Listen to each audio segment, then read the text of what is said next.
Hervin Guillaume Desplanques est anguilloire.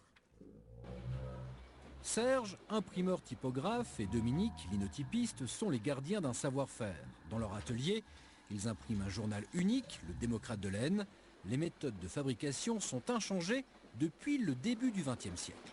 Tiré à 1200 exemplaires, cet hebdomadaire est imprimé grâce à cette rotative. Du bruit jusqu'à 100 décibels, des odeurs de plomb, d'encre et de graisse qui s'entremêlent, cet artisan entretient avec amour sa machine. Cette machine, c'est une rotative 1927 duplex, machine suisse. Alors c'est une machine de précision. Pour l'époque, c'était assez moderne parce que le papier part en bobine, c'est imprimé en continu et le journal sort plié, prêt à être mis sous bande. C'est la rétrospective 6 premiers mois de l'année. Par contre, je ne sais pas si on aura la place et puis il faut que je voie avec M. Pirot si c'est pas trop tard. D'accord.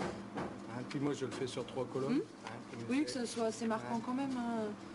Les articles du journaliste sont tapés sur une linotype de 1936. 1936, l'année du Front populaire, de Léon Blum, des premiers congés payés. Le clavier, doté de 90 caractères, permet de composer une ligne de texte en un seul bloc de plomb. Une faute de grammaire, d'orthographe, une modification dans le texte, l'artisan doit tout recommencer. Alors moi je tape seulement avec un doigt. Alors, mais qu'est-ce qu'il y a, c'est qu'il faut seulement effleurer la touche. Parce que si on appuie trop fort, il va tomber 2 lettres ou 3 lettres. Quant aux caractères, ils sont rangés dans des tiroirs ou des casiers appelés casses. Entre les minuscules, les majuscules, les différentes formes et tailles, cela relève plutôt du casse-tête. Tout est composé à l'envers pour être imprimé à l'endroit.